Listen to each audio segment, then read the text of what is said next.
No te desconectes. En breve por Miraflores TV Digital. Buenos días, señor presidente. Escúchanos de lunes a viernes, de 7:55 a 8:30 de la mañana. Solo por Miraflores TV Digital.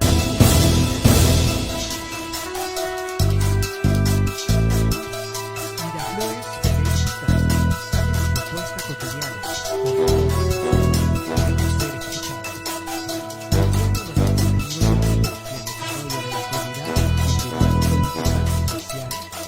Y deportiva, lo que pasa en Perú, en Sudamérica y el mundo. Síguenos en todas nuestras redes sociales. Miraflores TV Digital, porque todos somos comunicadores.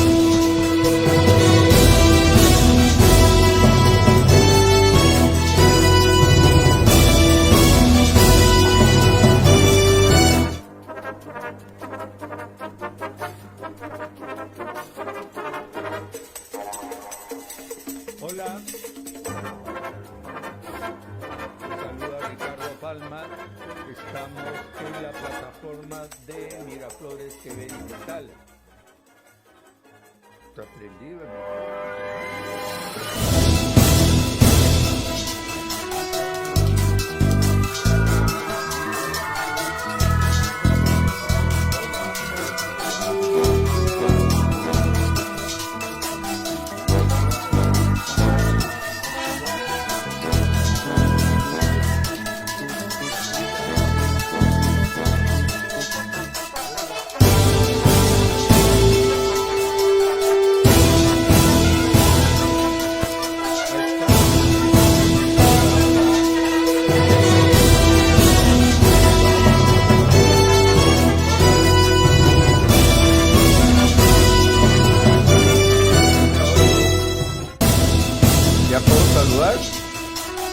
Hola, ¿qué tal? ¿Cómo les va? Muy buenos días, los saluda Ricardo Palma Michelsen. Estamos en la plataforma de Miraflores TV Digital. Hoy tenemos un montón de novedades en el programa, una de ellas sumamente lamentable, resultado de esa famosa frase tan peruana, tan nuestra, así nomás, una construcción hecha con calamina y con bases de metal, se vino abajo y dio muerte a 6 personas y 40 heridos tras caerse un techo durante una fiesta patronal. Esto ha sido en Huancayo. La fiesta se realizaba en el local 2 Estrellas del distrito de Huancán. La estructura de fierro y calaminas metálicas colapsó a consecuencia de las intensas lluvias y granizadas que caen sobre la capital de Junín. Al menos 6 personas murieron, dicen que ya en este momento son 7, y otras 40 resultaron heridas luego de que se desplomara un techo de un local de eventos de la ciudad de Huancayo cuando se realizaba una fiesta patronal. El accidente se registró a las 5 de la tarde en el local 2 Estrellas del distrito de Huancán. Según el parte policial, la estructura colapsó a consecuencia del granizo que se había acumulado sobre el techo de calamina. En el local, los pobladores originarios del distrito de Colcabamba de Huancavelica celebraban las festividades en honor a San Francisco de Asís.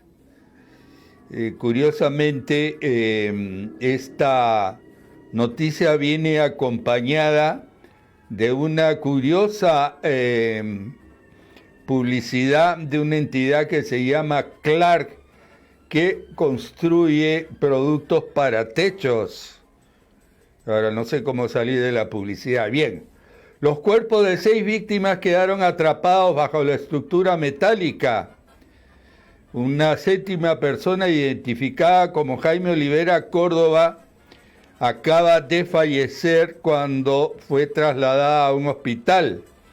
Los bomberos y agentes de la policía y el Serenazgo ayudaron a rescatar a las víctimas y los heridos fueron trasladados a diferentes centros de salud de la ciudad.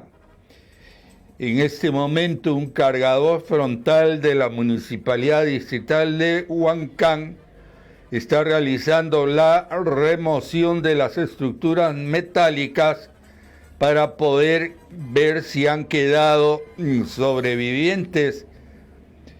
Está presente el Ministerio Público en el lugar. Otra noticia que me parece realmente interesante, tanto para mí como para ustedes, es saber que la Comisión de Venecia ya dio un pronunciamiento sobre el tema de la situación en el Perú. Según Correo, que no sé si lo habrá podido publicar en su diario, el órgano consultivo del Consejo de Europa indica que vincular una reforma constitucional a una moción de confianza es inusual. ¿La espera la tienes? Bien, pongamos. Vámonos a Huancayo, ya.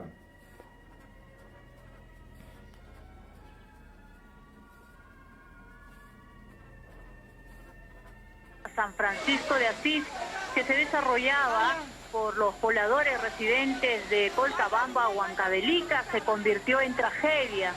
El techo de metal del local de recepciones, 2 estrellas, que se ubica en el distrito de Huancán, a unos 6 kilómetros al sur de Huancayo, se desplomó por la fuerte granizada y la torrencial lluvia que soportó la ciudad durante 20 minutos. Los asistentes que bailaban al compás de una orquesta típica fueron aplastados por la pesada estructura metálica.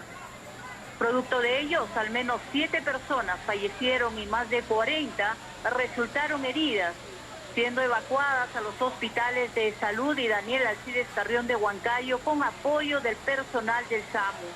En estos momentos, la policía, bomberos y personal de Serenazgo continúan con las labores de rescate. Se presume que habrían más víctimas que estarían aplastadas por la estructura metálica y las calaminas.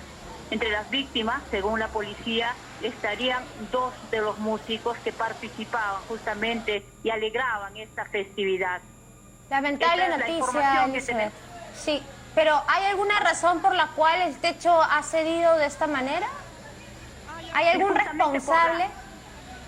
Bueno, los propietarios aún no han salido a hablar, pero según la policía, el techo se desplomó por la acumulación de la granizada. Claro, pero debe haber también ahí alguna falla, digamos, al momento de construir este local, ¿no es cierto? Porque si claro. ya... Sí. Claro, Carla, el día de mañana, bueno, la municipalidad se acercará al lugar para hacer la inspección, ¿no? Claro que esta inspección ha debido de hacerla mucho antes, ¿no? Para verificar y saber, pues, si este local contaba con las medidas de seguridad para que pueda atender al público, ¿no? Claro, lamentablemente en nuestro país es muy frecuente llamar a un albañil, un maestro de obra para que cree las edificaciones y nos esquipeamos o nos salteamos a los arquitectos, ¿no? Y por eso se dan todas estas construcciones informales que después pues traen ese tipo de tragedias. Muchas gracias, Elizabeth, por esta información desde Huancayo. Lamentable. Bueno, no sé cuál ha sido nuestra fuente de noticias, pero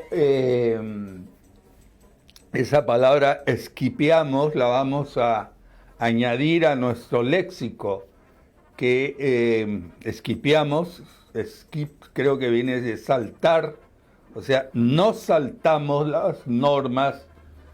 Si existe la palabra en español, ¿por qué tenemos que recurrir a puede ser que eso sea tema de los millennials, ¿no? Los millennials no saben decir salto, sino dicen esquipear. Bueno, vámonos al tema de la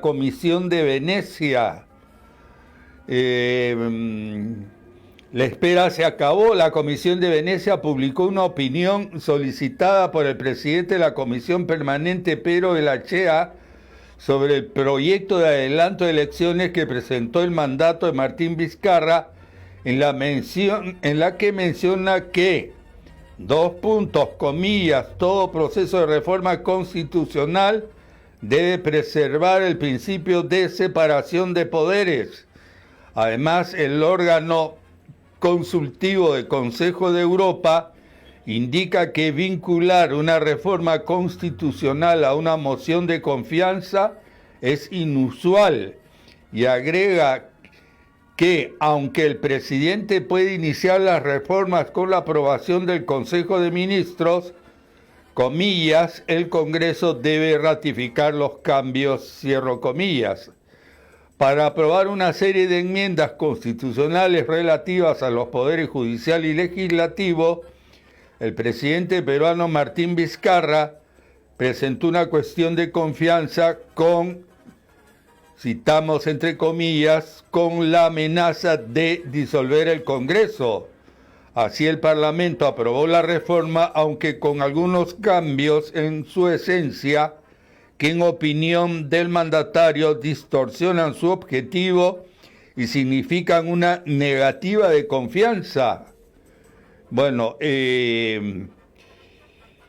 señala la Comisión de Venecia que la decisión de disolver el Congreso no estuvo ligada a la aprobación de la reforma constitucional.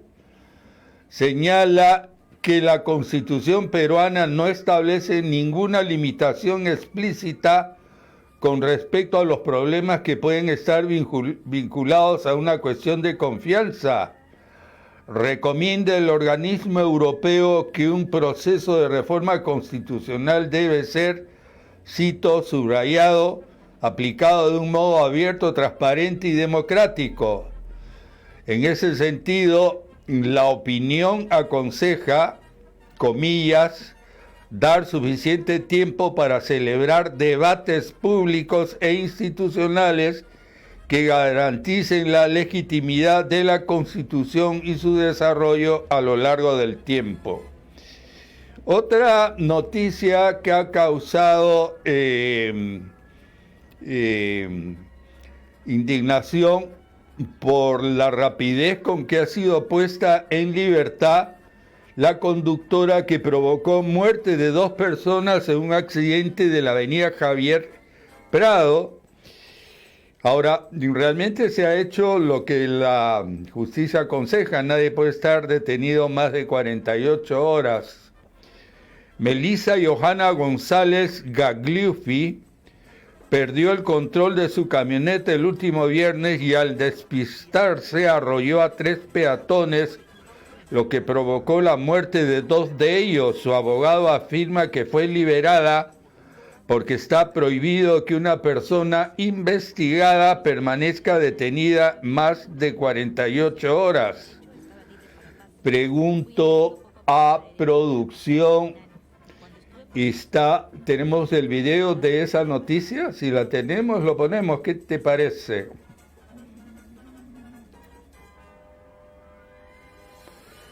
Un auto le intentara cerrar. Cuarto Poder presenta en exclusiva la declaración que ha dado la conductora ante la fiscalía. Ella dice: llegando al cruce con la avenida Arenales, había un embotellamiento y solo el carril derecho estaba libre para paso. Fui entrando poco a poco a la derecha para pasar Arenales y cuando estuve por cruzar, un taxista que estaba parado a la izquierda retrocedió a punto de chocarme y se me metió tocándole fuerte el claxon. Luego, ella agrega: el taxi también avanzó y me rozó el vehículo por el lado izquierdo a altura de la puerta trasera. Miré por mi retrovisor para ver si me decía algo, pero él agarró su sticker de colectivo y lo pegó al parabrisas. El hecho es que esto fue espectacular, una palabra que podría utilizarse para una actividad deportiva, pero no deja de ser sorprendente este accidente, donde una señora que va por la avenida Javier Prado a exceso de velocidad efectúa una extraña maniobra, según cuenta ella, por haber sido cruzada. Pero el video que se ve, no se ve como una operación totalmente inesperada por parte de ella, y lamentablemente se llevó la vida de dos jóvenes que aparentemente caminaban hacia la clínica Ricardo Palma para efectuarse un control médico que le exigían en el nuevo trabajo que habían obtenido.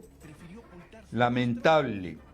Otra noticia que está siendo comentada en las redes es que Alejandro Toledo, que había supuesto que teniendo toda la plata del mundo podía comprar la justicia americana, e inventó a través de sus asesores y médicos que se estaba volviendo loco y que ya estaba prácticamente cruzando el límite de la locura por estar en un penal donde no podía ver a nadie y ni siquiera podía verse a sí mismo por lo oscuro que estaba la celda. Entonces asesoraron al juez en el sentido de o aceptarle $1 millón de caución o cambiarlo de penal. Y la justicia americana ha decidido cambiarlo de penal. Ahora está en la cárcel de McGuire, en misma zona de California. Y tenemos un video sobre este tema de Alejandro Toledo, que yo creo que efectivamente alguien puede llegarse a volver loco si lo aíslan y lo dejan totalmente imposibilitado de ver a nadie, ni siquiera a su abogado, ni siquiera ver la luz. Esto creo que ya es un exceso para el pobre riquísimo, porque pobre en el sentido humano y rico en cuanto a los millones que se ha robado. El hecho es que hay un video sobre Alejandro Toledo cuando fue trasladado a la cárcel de McGuire o McGuire. Voy a preguntarle a nuestro maestro de inglés, el gran Sabino, que nos diga cómo se pronuncia una palabra que está escrita M-A-G-U-I-R. En castellano sería Maguire. En fin, Maguire, habría que decir. Bueno, veamos el video.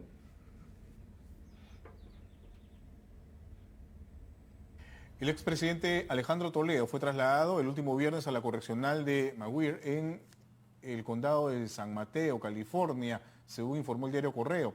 Él continuará afrontando su proceso de extradición por el caso Odebrecht en prisión, pues ya no padece un régimen de aislamiento.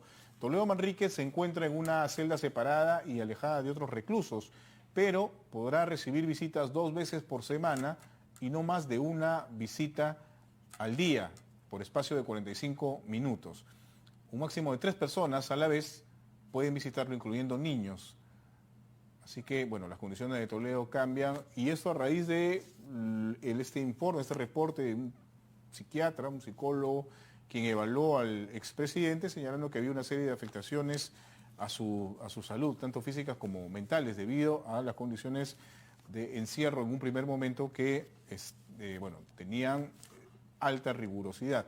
Se ha cambiado este régimen y esto podría también variar las posibilidades de que Toledo pueda lograr una libertad bajo fianza, que era lo que se estaba barajando en los últimos días debido a este reporte, reiteramos, de un médico especialista, ¿no? Con el cambio de condiciones carcelarias en Toledo, probablemente podría mejorar también su estado de ánimo, su estado psíquico y físico, y esto podría ser, un argumento utilizado por la Fiscalía para que finalmente él permanezca en el encierro mientras dure su proceso de extradición a nuestro país. Hay que recordar que Toledo es acusado por el Ministerio Público de haber recibido una coima de $35 millones por favorecer a la empresa constructora Odebrecht en la construcción de los tramos 2 y 3 de la carretera interoceánica.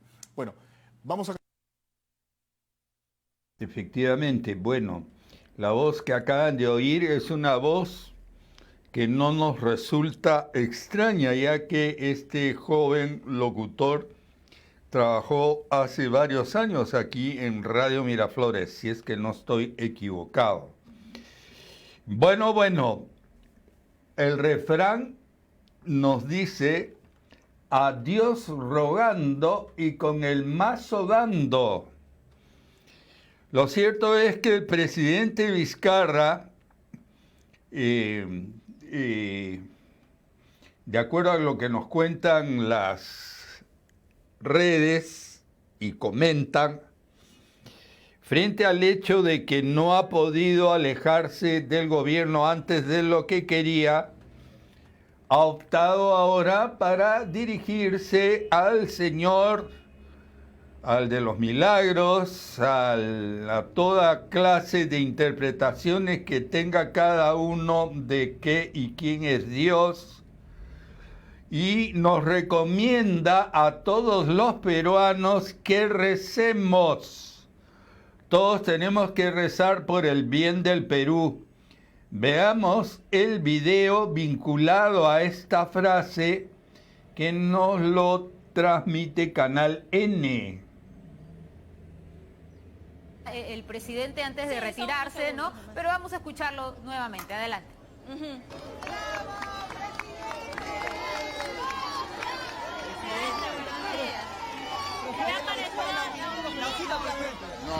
No, muy bonito, una misa muy sentida, y creo que todos tenemos que rezar por el bien del Perú. Y estamos en ese camino, todos. Gracias.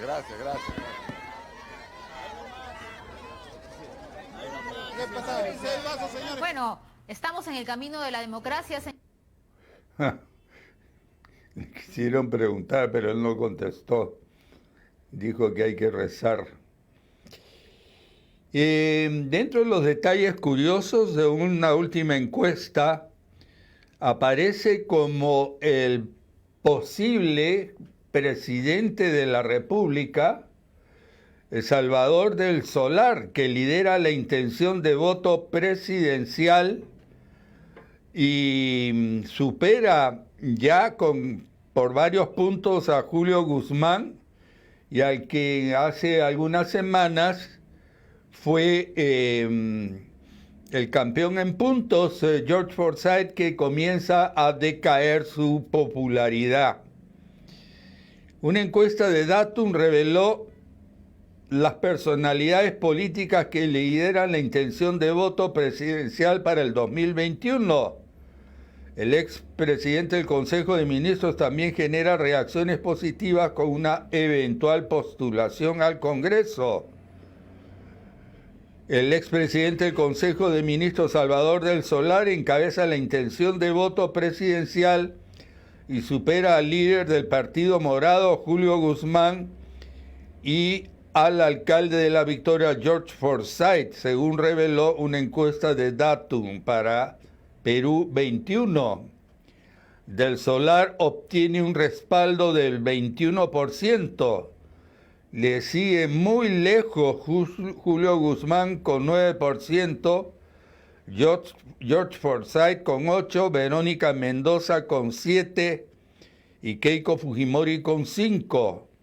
En la parte final se encuentra César Acuña con el 3%, Alfredo Barrenechea con 2%, Víctor Andrés García Belaúnde con 2%, Gregorio Santos con 1%, Raúl Díez Canseco con 1% y Daniel Salaverry con 0.9%, Pedro Lachea, Fernando Silloni, Jorge Nieto, Mauricio Mulder, Alberto Bengolea se encuentran en el lugar de otros. Todos juntos tienen menos del 1%.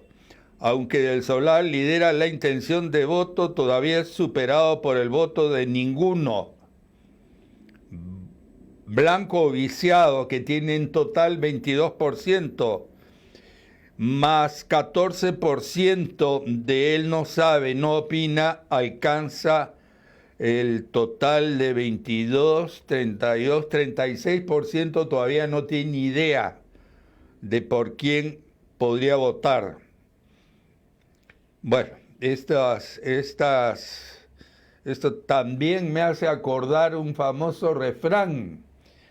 Hay 3 formas de mentir: con intención, sin intención y con estadísticas.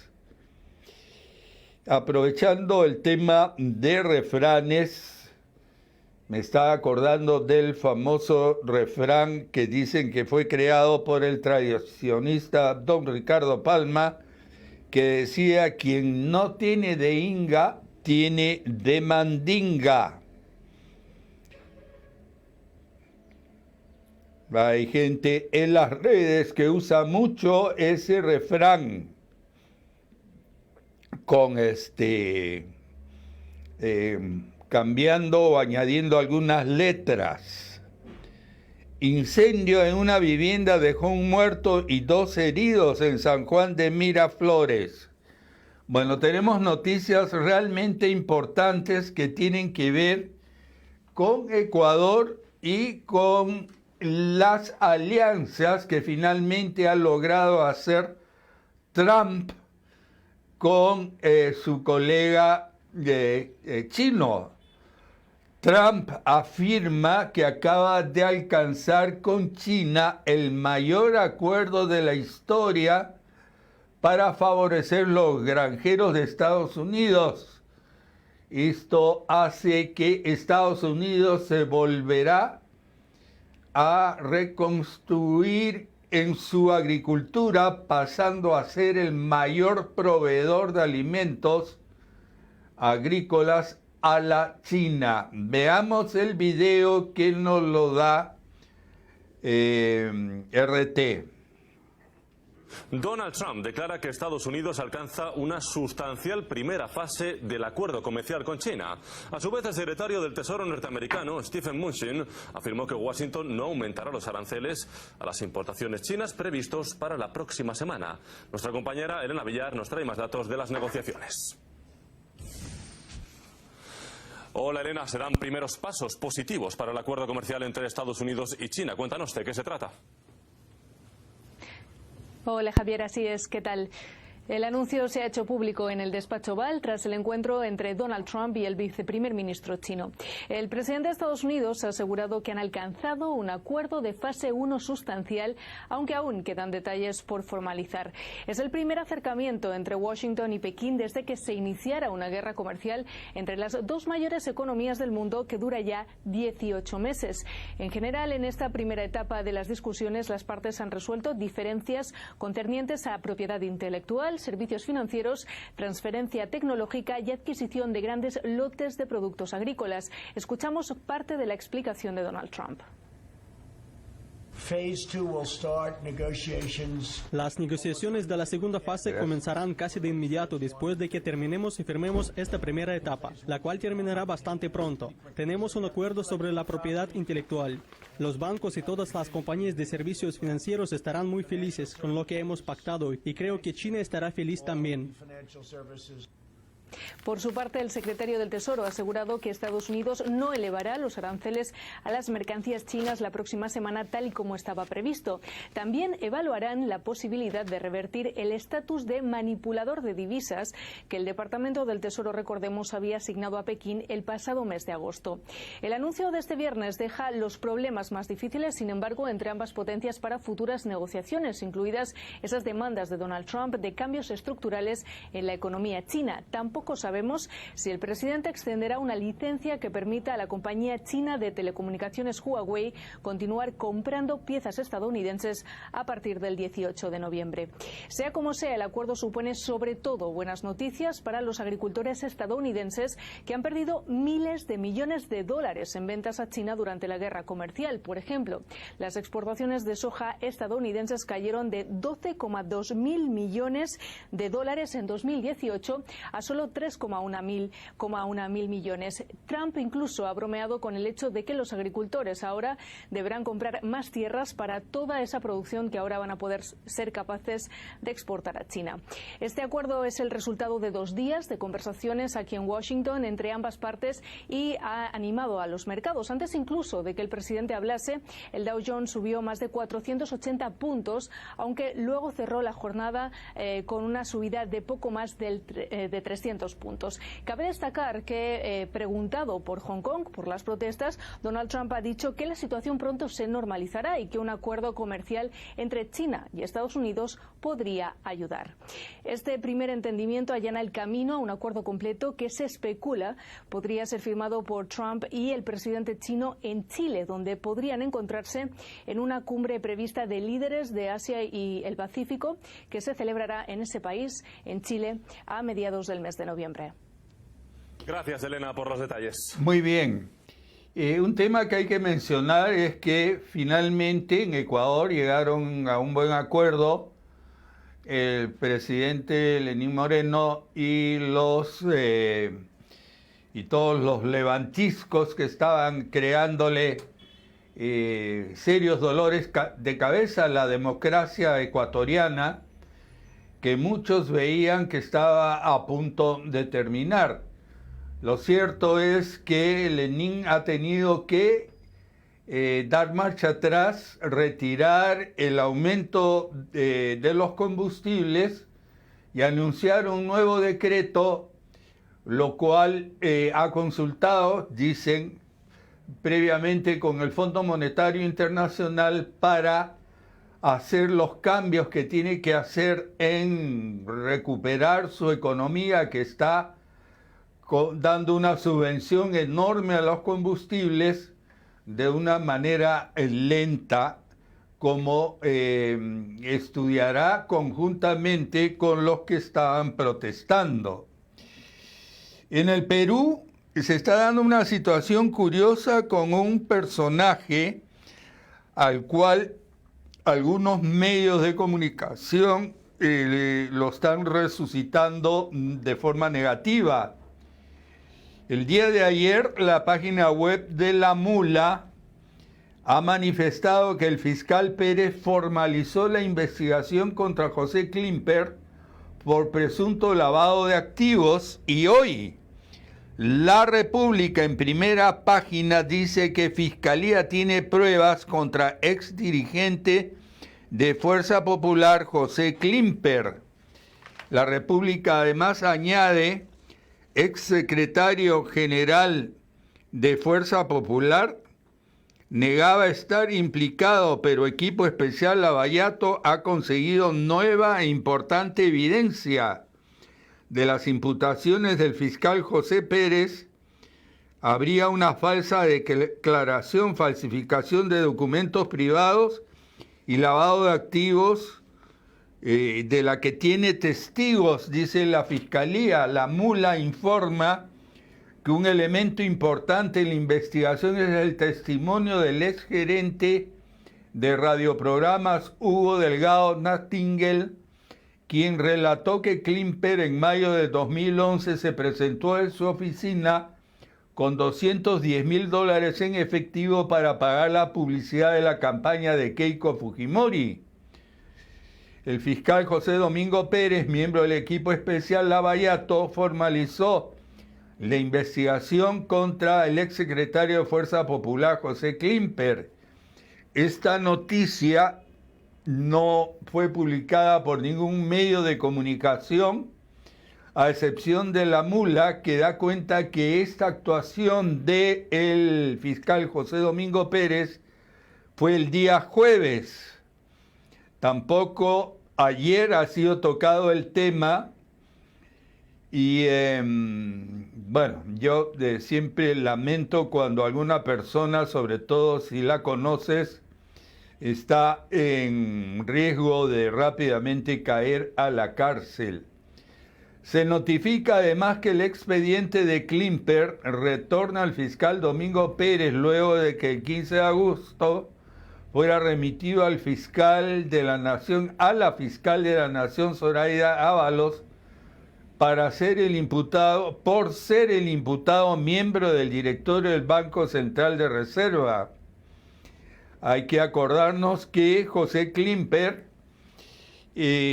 fue el que puso en marcha todos los mecanismos que ha convertido al departamento de Ica en uno de los más productivos, si es que no el más productivo. Bueno, están habiendo muchas protestas sobre el tema, cambiando de tema, sobre el asunto de que se haya puesto tan rápido en libertad a la señora que tuvo un accidente en la avenida Javier Prado. Esto está muy presente en las redes.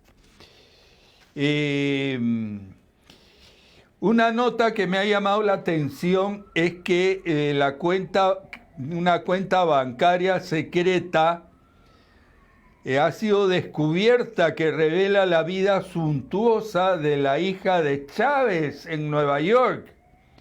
La cuenta de cheques usada por María Gabriela Chávez en la época que vivió en Nueva York fue cancelada por alegaciones de posible lavado de dinero de la corrupción. Es interesante este artículo que da cuenta que esta señora creó una cuenta para cobrar gastos personales de acuerdo con documentos de órganos regulatorios de la Florida. Los hábitos de consumo se desprenden de un detallado registro de compras efectuadas en Manhattan, que fue incluido en el reporte de actividades sospechosas de esa cuenta. Los gastos en Nueva York formaron parte de una investigación debido a la relación de la señora Chávez con María Gabriela, considerada en el sistema financiero norteamericano como una persona expuesta políticamente. Según esta fuente, vamos a ver qué compró. De acuerdo con los movimientos de la tarjeta, la pareja Leiva Chávez gastó decenas de miles de dólares en tiendas de lujo exclusivas como Chanel, Louis Vuitton, Hugo Boss, Michael Kors y Kenneth Cole, todas ubicadas en Manhattan. En un periodo de 3 días, esta señora gastó $9,000 solamente en una tienda, la tienda Chanel. Bueno, hay una larga lista que ni a usted ni a mí nos debería interesar, pero es pintoresco como la hija de quien fuera el héroe y representante de la pobreza y en favor de la pobreza y que luchaba contra los lujos, el señor Chávez, que ahora se ha convertido en un pajarito en el hombro del señor Maduro. Bueno, el tiempo vuela como el pajarito de Maduro, me refiero al que tiene en su hombro y que le cuenta y le dice lo que debe de hacer. El Comercio, titulares del Solar encabeza con 16% lista de las simpatías políticas. Expertos creen que el rol del primer ministro en la crisis hizo que su cifra se duplicara. George Forsyth tiene 11% según esta encuesta de Ipsos. El 8% lo tendría Keiko Fujimori. Cuidado, sigue en tercer lugar. Es muy estable las preferencias de Keiko. Otra noticia del comercio: incluyen a fiscales supremos en la indagación de los cuellos blancos. Habrían sido hombres claves de esta organización criminal, según el magistrado Pablo Sánchez. Investigan a 12 agencias de turismo por usar métodos comerciales prohibidos. Inaudito. Operador contactó al ministro de Comercio Exterior para darle un premio. Era pretexto para que adquiriera sus promociones. Inaudito. Fiscal libera a conductora que causó muerte a 2 personas en la avenida Javier Prado. Empresas alistan planes para cubrir las rutas que Peruvian Airlines deja libres. Bueno, el que siempre nos ha dado una lección es Perro de Chacra, que dice que cuando en política o en actividad comercial dejas un huequito, ese huequito inmediatamente es ocupado por otros. Por primera vez el comercio, después de muchos años, recupera a un importante humorista como Nicolás Yerovi. Empresas alistan planes, bueno, eso ya lo dijimos. Lenín Moreno deja sin efecto las reformas económicas. Pobre Lenín. La República, lo que les contaba: Fiscalía tiene pruebas contra ex dirigente de Fuerza Popular José Klimper. Ex secretario general de Fuerza Popular negaba estar implicado por equipo especial Lavallato. Ha conseguido nueva e importante evidencia de las imputaciones del fiscal José Pérez: falsa declaración, falsificación de documentos privados y lavado de activos. En la última tiene testigos. Vizcarra pide a partidos llevar a sus listas a más mujeres y jóvenes. Acusan de nepotismo al ministro Jorge Meléndez, que siendo congresista puso a la madre de su hijo en algún trabajo en el Congreso. Incluyen a Pedro Chávarri en caso de los cuellos blancos del puerto. Indígenas logran en Ecuador que el gobierno siga con subsidio a combustibles. Alianza Lima vence 3-2 a la San Martín y se pone a solo un punto del líder. Una fotografía impresionante donde se ve efectivamente el techo de calamina de este lugar donde se estaba llevando una fiesta. Desplome de estructura metálica del techo del local 2 Estrellas. Se ve la nieve acumulada sobre el techo, que aparentemente es lo que ha hecho que se caiga ese techo, que no es de ese tipo de calamina estilo Eternit, sino esto es una lata. Huancayo cae techo en fiesta patronal y mueren 6 personas. Aparentemente, según las últimas noticias, ya serían 7 los muertos. Bueno, vamos a hacer lo que el presidente nos está pidiendo a todos: rezar. Muy bien, rezar por el Perú. Pongamos nuestra canción hecha oración y digamos, colorín colorado, el programa se ha terminado y con Radio Francia se habrán quedado.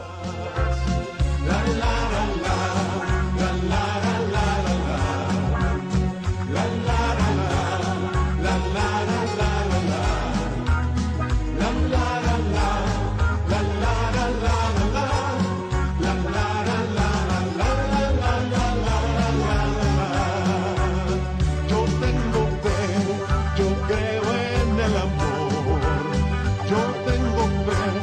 también mucha ilusión, porque yo sé, será una realidad, el mundo de justicia que ya empieza. Bienvenidos a una nueva ronda informativa de Radio Francia Internacional. En los controles, Vanessa Loiseau. Hoy es lunes 14 de octubre, 2 de la tarde en París. Titulares. Andreina Flores. En España, el presidente del gobierno español, Pedro Sánchez, llama a una nueva etapa de diálogo sobre Cataluña, luego de conocerse la sentencia contra 9 líderes independentistas catalanes que los condena hasta 13 años de cárcel. En Siria, los rebeldes kurdos y el régimen de Bashar al-Assad, enemigos durante años, sellan ahora un pacto para hacer frente a la ofensiva armada de Turquía. Iremos a la región para describir el ambiente. En Ecuador, el presidente Lenín Moreno da un paso atrás y deroga el decreto que eliminaba los subsidios a los combustibles. Los movimientos indígenas bajan la guardia y suspenden las protestas de calle. Pueden escucharnos a través de rfimundo.com. Esto es Radio Francia Internacional. En esa etapa nueva, el objetivo solo puede ser la restauración de la convivencia en Cataluña. Escuchamos al presidente del gobierno español, Pedro Sánchez, quien mostró su apoyo a la decisión del Tribunal Supremo de Justicia que condenó hoy a 9 líderes independentistas catalanes con sentencias entre 9 y 13 años de cárcel bajo los cargos de sedición y malversación. Sánchez declaró que el juicio se había llevado a cabo con plenas garantías y absoluta transparencia e invita a una nueva etapa de diálogo. Lo escuchamos. La Generalitat de Cataluña y el Parlament de Cataluña deben asumir la responsabilidad de representar, de gobernar para todos y cada uno de los catalanes, no para una minoría afín a las tesis independentistas. Si así lo hacen, sí que les quiero trasladar que encontrarán al Gobierno de España dispuesto a contribuir al diálogo dentro de la legalidad constitucional. Hoy concluye un proceso judicial ejemplar, pero a la vez hoy se confirma el naufragio de un proyecto político, de un proceso político que ha fracasado en su intento de obtener un respaldo interno y un reconocimiento internacional. Recordemos que estos 9 líderes catalanes fueron condenados por promover las movilizaciones y el referéndum independentista que se desarrollaron en Cataluña en los meses de septiembre y octubre de 2017. Conectamos con nuestro corresponsal en Madrid, Luis Méndez. Luis, vemos que ya se están desarrollando manifestaciones en Barcelona contra estas sentencias a los líderes independentistas. ¿Cómo se recibe esta noticia en España? Buenos días. Sí, hola, buenos días. Pues esta sentencia del Tribunal Supremo desde luego está radicalizando todavía más al movimiento independentista, que ya anunció, como has dicho, que llevará a cabo protestas masivas después de rechazar enérgicamente la condena de algunos de sus líderes más emblemáticos, entre ellos Junqueras, el ex vicepresidente del gobierno catalán, condenado a 13 años de cárcel. La sentencia también va a contribuir a agrandar la brecha entre el gobierno central y las autoridades catalanas, que insisten en demandar la plena soberanía de Cataluña, mientras el presidente Sánchez asegura que no habrá diálogo posible fuera de la Constitución que consagra la unidad del territorio español. Por lo pronto, el gobernante del Partido Socialista se ha limitado a decir que acata la decisión judicial, mientras la izquierda alternativa considera la sentencia injusta y desproporcionada. La derecha española, por el contrario, afirma que la condena se corresponde con la gravedad de los hechos. En definitiva, una sentencia que desde luego va a reforzar la indignación de muchos ciudadanos en Cataluña y no va a ayudar a la solución del conflicto separatista, que parece empeorar cada vez más ante la falta de diálogo. Gracias a Luis Méndez, en directo desde Madrid. En Túnez, tal como apuntaban las encuestas, el profesor Kais Saied se convierte en el nuevo presidente, con un 77% de los votos, según las primeras proyecciones. Saied obtuvo más de 50 puntos de ventaja sobre su oponente Nabil Karoui, un controvertido magnate de los medios de comunicación, quien estuvo encarcelado hasta el día miércoles. Detalles con Beatriz Mesa, corresponsal en Túnez. Los islamistas de Nagda, la primera fuerza votada a los comicios legislativos del pasado domingo, se refuerzan avanzan en el poder con una clara victoria en la segunda vuelta de las presidenciales del ultraconservador Kais Saied.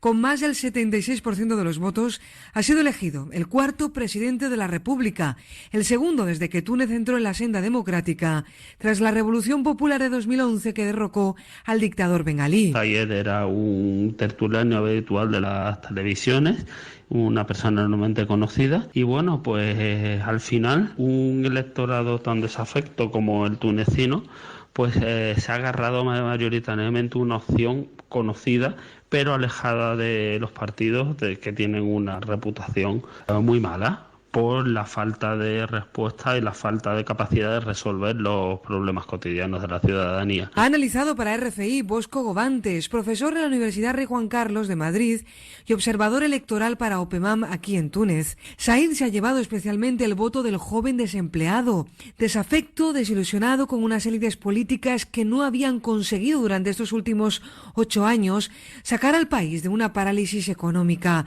Kais Saied ha derrotado al magnate de los medios de comunicación, el multimillonario Nabil Karoui, y ahora su principal reto es sacar a flote de esta fuerte crisis económica y social a Túnez. Desde la capital tunecina, para RFI, Beatriz Mesa.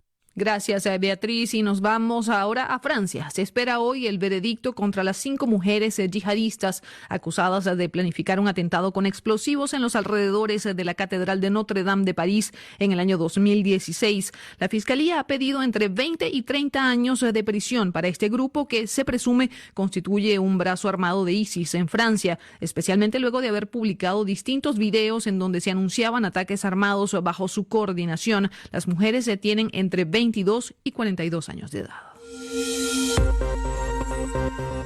Y la Academia Sueca otorgó el Premio Nobel de Economía a 2 estadounidenses y una francesa. Los economistas Esther Duflo, Abhijit Bargeri y Michael Kremer, profesores en el MIT, y fueron galardonados por sus estudios sobre la lucha contra la pobreza. Detalles con Asbel López. Las investigaciones de los 3 galardonados con el Nobel de Economía están contribuyendo a luchar contra la pobreza global, dice la Academia Sueca, que cita varios ejemplos. 5 millones de niños se beneficiaron en India de programas efectivos de tutoría correctiva en las escuelas. En varios países se introdujeron importantes subsidios para la atención médica preventiva.